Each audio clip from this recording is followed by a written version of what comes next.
Assalamualaikum warahmatullahi wabarakatuh. Anak-anak, sekarang kita belajar tentang bahasa Indonesia, yaitu teks drama. Di dalam teks drama ada unsur-unsur dramanya. Nah, sebelum Bu Endang nanti menjelaskan tentang unsur-unsur drama, kalian terlebih dahulu membaca tentang drama yang ada di dalam buku Bahasa Indonesia halaman 202 sampai dengan 203. Di situ ada drama tentang arloji, yaitu karya P. Haryanto. Nah, sekarang saya beri kesempatan untuk membaca terlebih dahulu. Selamat membaca dan dipahami isinya. Teks drama. Unsur-unsur drama terdiri dari penokohan. Penokohan ini adalah seseorang yang berperan dalam suatu drama. Seseorang yang berperan dalam drama mempunyai karakter yang berbeda-beda. Yang pertama adalah protagonis, yaitu bersifat baik. Contohnya suka menolong, ramah, kemudian bijaksana. Kemudian yang kedua adalah sifat antagonis, yaitu sifat yang tidak baik. Contohnya curang, pemarah, pemukul, pengumpat.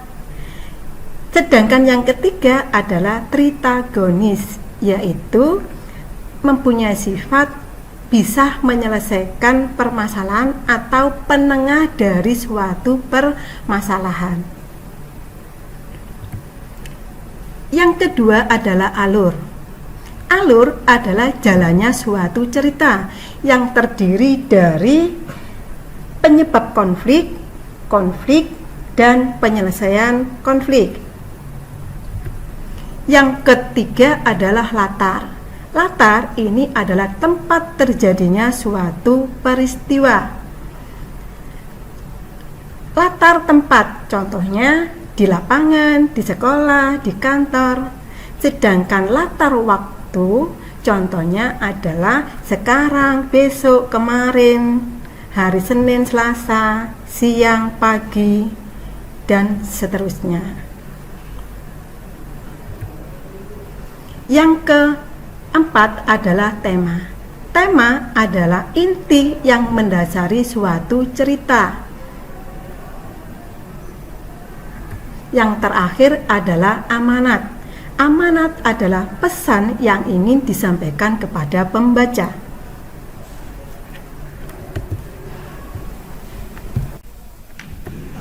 Sekarang pembahasan tentang penokohan.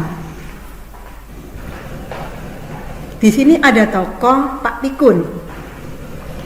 Dasar pencuri, belum sampai sebulan di sini kamu sudah kambuh lagi, ya? Dasar nggak tahu diri. Ayo kembalikan padaku. Mana?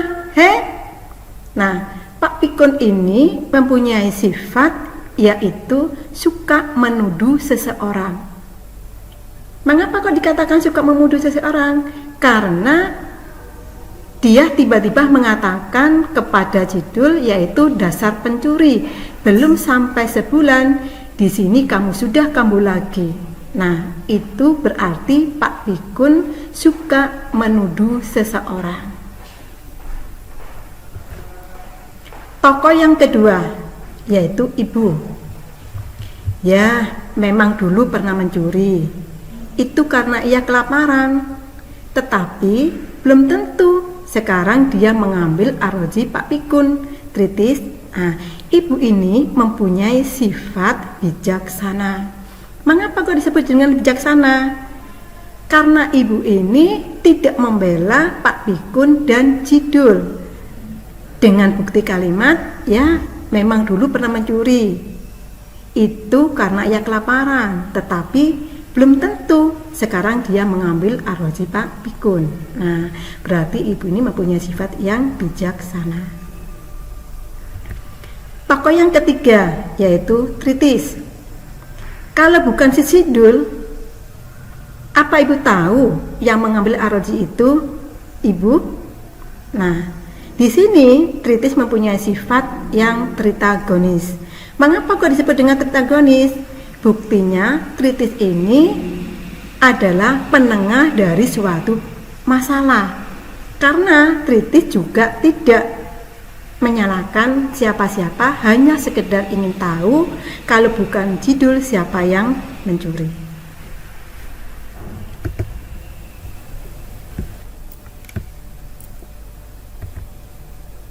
Alur tadi kan jalannya suatu peristiwa. Yang pertama adalah penyebab konflik yang menyebabkan ketegangan atau pertentangan dalam cerita. Contohnya, di dalam cerita Arloji tadi itu membicarakan tentang Pak Pikun tidak dapat menemukan arlojinya. Itu termasuk penyebab konflik, sehingga Pak Pikun menuduh Sidul yang mencuri arlojinya.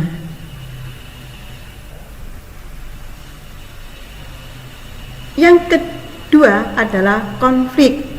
Konflik adalah pertikaian atau pertentangan antara dua karakter tokoh yang berbeda. Contohnya, Pak Pikun menuduh Sidul mencuri arlojinya. Nah, dalam suatu cerita tadi yang telah kalian baca, memang Pak Pikun kan sedang mencari arlojinya, tidak ada. Itu adalah penyebab dari suatu konflik. Karena dia mencari arlojinya nggak ada, kemudian dia menuduh Sidul yang mencuri arloji tersebut. Padahal Sidul tidak mencurinya. Nah, disitulah terjadi suatu konflik antara Pak Pikun dengan si Sidulnya tadi.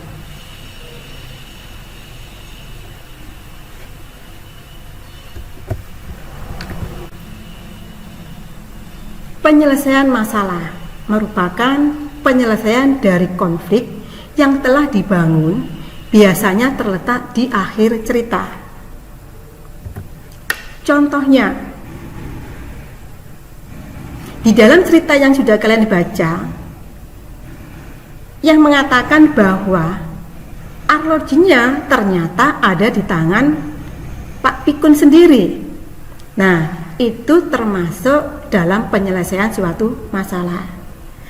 Dibuktikan dengan kalimat Sidul terbukti tidak bersalah. Arloji yang disangka hilang ternyata sedang dipakai oleh Pak Pikun. Kamu tadi kan sudah membaca toh di dalam teks drama. Nah, siapa yang menemukan tadi? Yang tahu bahwa arlojinya dipakai Pak Pikun adalah Kritis. Makanya Kritis tadi disebut dengan atau mempunyai sifat tritagonis.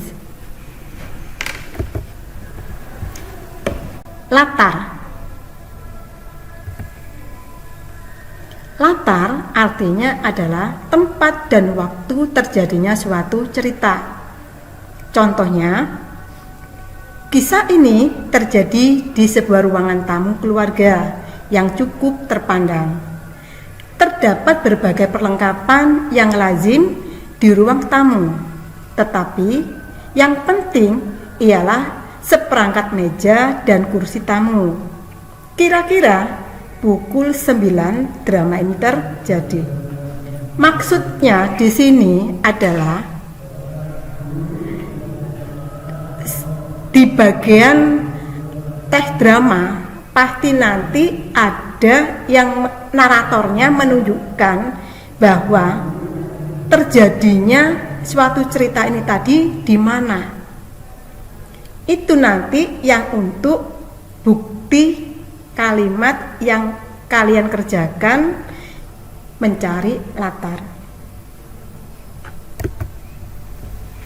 Tema dan amanat. Bagian ini yang paling berkaitan antara tema dan amanat. Tema adalah ide pokok yang menjadi pusat cerita dan inti permasalahan dalam suatu drama. Di dalam cerita tersebut atau yang telah kalian baca tadi arloji, karena di situ membicarakan tentang arloji Pak Pikun yang hilang, berarti tema cerita tersebut adalah arloji. Sedangkan amanat adalah pesan yang ingin disampaikan pengarang. Contohnya, amanat dalam drama arloji tadi yaitu mempunyai amanat jangan menuduh dan menghakimi orang lain sembarangan tanpa bukti yang jelas. Tadi setelah kalian membaca, memang Pak Pikun menuduh Jidul yang mencurinya, padahal kan belum ada bukti kalau Pak Jidul yang mencurinya. Nah, itu adalah bukti dari amanat yang nanti kalian kerjakan.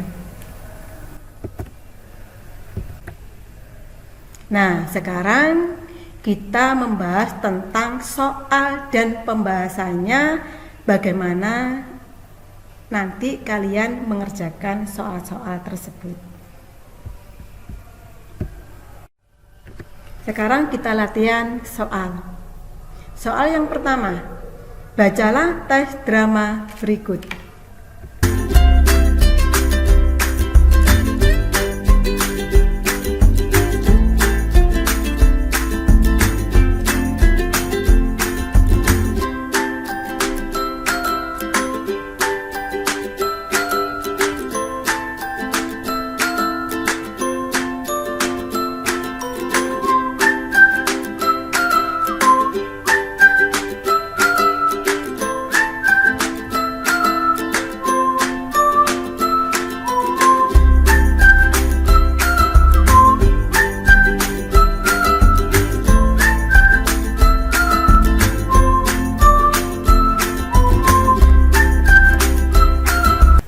Setelah kalian tadi membaca tentang penggalan drama, kemudian pertanyaannya adalah telaalah unsur drama tersebut berdasarkan latar, konflik, dan amanat.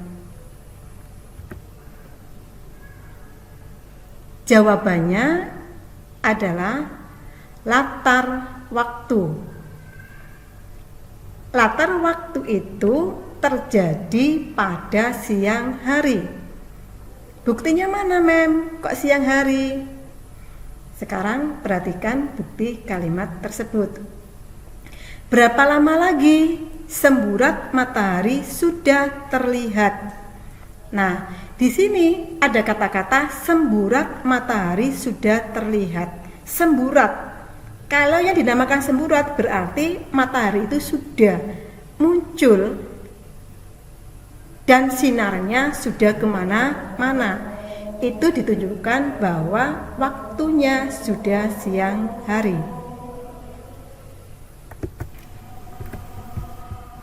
Cara menjawab latar tempat. Setelah kalian baca tadi tentang tes drama, di situ menunjukkan latar tempatnya adalah di kantor. Buktinya mana? Kalau di situ menunjukkan di kantor. Beberapa lama lagi aku harus menunggu sambil mengebrak meja. Nah, di situ ada suatu meja, termasuk di suatu kantor karena percakapan antara mayor dan kopral. Sekarang cara menjawab tentang konflik cerita. Konflik cerita yaitu ketidaksabaran dan rasa enggan menunggu yang ditunjukkan oleh mayor. Bukti kalimatnya adalah kesabarannya. Sabar itu prinsip, tidak bisa ditawar-tawar, ngerti? Ya, tapi pertanyaanku belum Bung jawab. Berapa lama lagi? semburat matahari sudah terlihat. Nah, konflik di sini adalah suatu pertikaian. Dia menunjukkan ketidaksabarannya kepada Mayer tadi.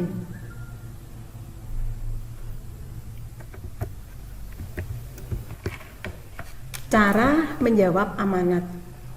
Di situ tadi menceritakan tentang seseorang yang tidak sabar menunggu. Nah, jadi amanatnya adalah jadilah orang yang sabar.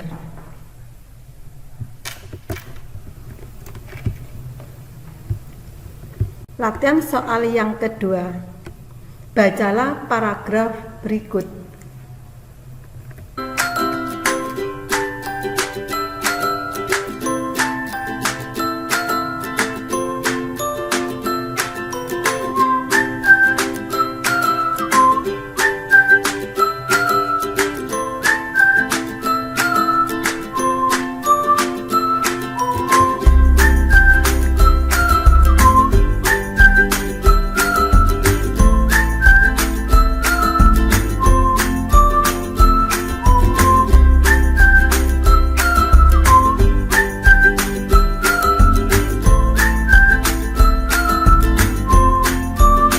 Sekarang pertanyaannya adalah tulislah ide pokok pada paragraf tersebut.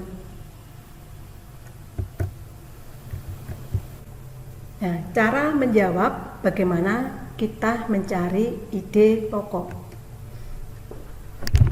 Perhatikan, di dalam suatu paragraf itu terdiri dari kalimat utama dan beberapa kalimat penjelas. Kalimat pertama atau disebut dengan paragraf deduktif, yaitu kalimat utamanya yang terletak di awal. Sedangkan kalimat utamanya yang terletak di akhir disebut dengan paragraf induktif. Jadi intinya di dalam satu paragraf itu terdiri dari satu kalimat utama dan beberapa kalimat penjelas.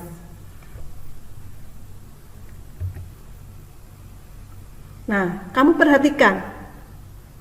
Di sini kalimat utamanya terletak di awal. Mengapa kok di awal? Kamu harus tahu bagaimana cara mencari kalimat utama. Coba kalian perhatikan. Pemerintah kembali menurunkan harga bahan bakar minyak BBM terutama jenis premium. Ini kan membicarakan tentang penurunan harga bahan bakar. Kemudian diperjelas lagi dengan kalimat yang nomor 2. Bersamaan dengan penurunan harga premium, untuk kedua kalinya harga bahan bakar jenis solar pun diturunkan. Di sini ada kata-kata penurunan harga premium, berarti masih ada hubungannya dengan kalimat yang pertama. Itu disebut dengan kalimat penjelas. Sekarang perhatikan kalimat yang nomor 3. Harga minyak yang terus merosot mendorong munculnya kebijaksanaan penurunan harga BBM. Nah, kalimat ini juga menjelaskan kalimat yang kedua. Mengapa kau menjelaskan kalimat yang kedua? Karena kalimat yang kedua masih membicarakan tentang penurunan harga bahan bakar. Jadi kesimpulannya adalah kalimat utamanya terletak di awal, yaitu pemerintah kembali menurunkan harga bahan bakar minyak BBM terutama jenis premium. Ingat, cara mencari ide pokok itu terletak pada kalimat utama. Kalau tadi kalimat utamanya berbunyi, pemerintah kembali menurunkan harga bahan bakar minyak atau BBM terutama jenis premium. Nah, di dalam kalimat utama ini kamu simpulkan ini membicarakan tentang apa. Kesimpulan daripada kalimat utama tersebut disebut dengan ide pokok. Coba kamu perhatikan sekarang ide pokok yang ada di dalam bacaan tersebut. Pemerintah menurunkan harga bahan bakar minyak BBM. Kalau kalian perhatikan, apakah sama tulisannya yang ada di dalam kalimat utama dengan ide pokok? Kan berbeda. Makanya ide pokok itu adalah kesimpulan daripada kalimat utama.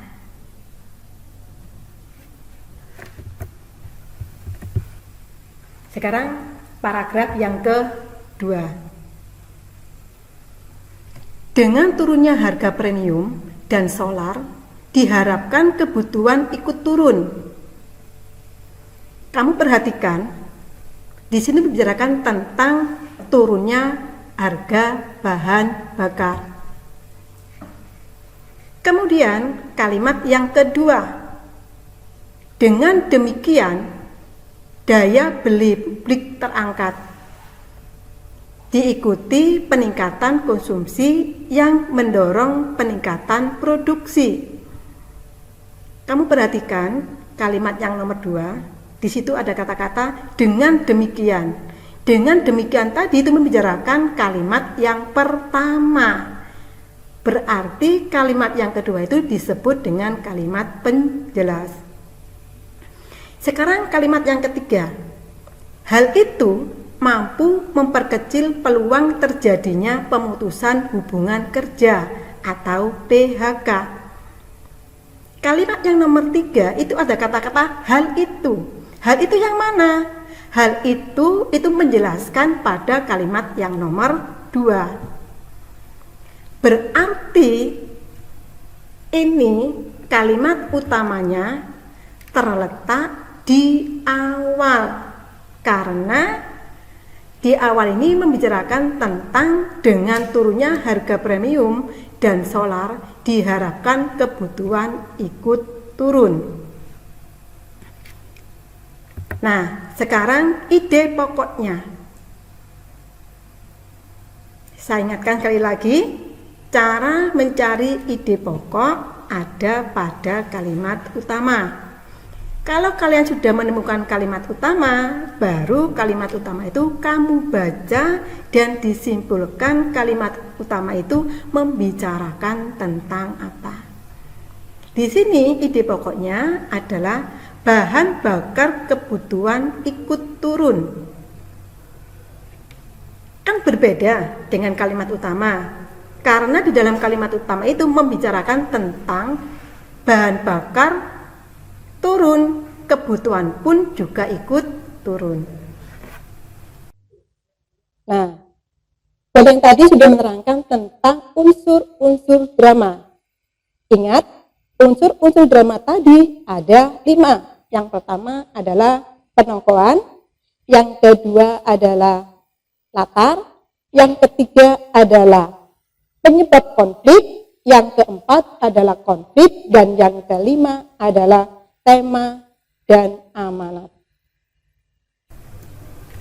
Setelah itu, saya minta tolong tugas ini nanti dikerjakan dengan benar.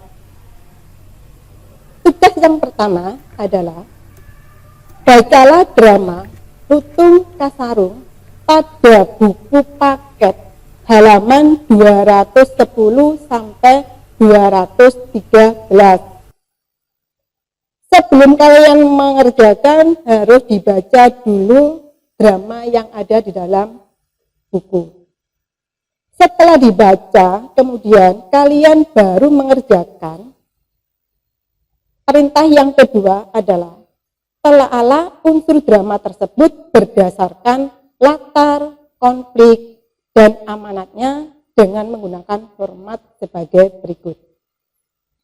Di sini ada format yaitu tentang unsur drama, jawaban, dan bukti kalimatnya. Contohnya, yang pertama ada latar. Latar tadi kan ada 2, latar tempat dan latar waktu. Tolong dua-duanya dijawab. dan disertai dengan bukti. Konfliknya tadi apa? Disertai dengan bukti kalimat, dan amanat juga disertai dengan bukti kalimat. Sekarang soal yang ketiga. Di situ ada teks narasi yang harus kalian baca dan dipahami isinya biar bisa mengerti apa perintahnya nanti.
Di dalam teks narasi ini nanti kalian diperintahkan untuk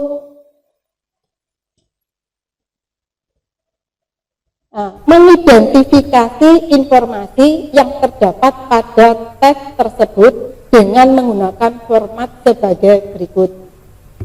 Formatnya berisi tentang aspek informasi teks persuasi, yaitu pendapat, fakta, saran, atau ajakan. Hal yang diinformasikan tentang apa, kemudian harus dibuktikan dengan kalimat pendukung.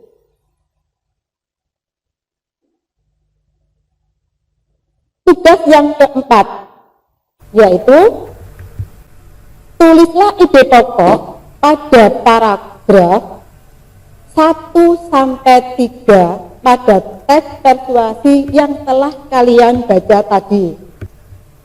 Hanya 3 paragraf yang kamu cari ide pokoknya, yaitu paragraf 1 ide pokoknya tentang apa, paragraf 2 ide pokoknya tentang apa, paragraf ketiga ide pokoknya tentang apa.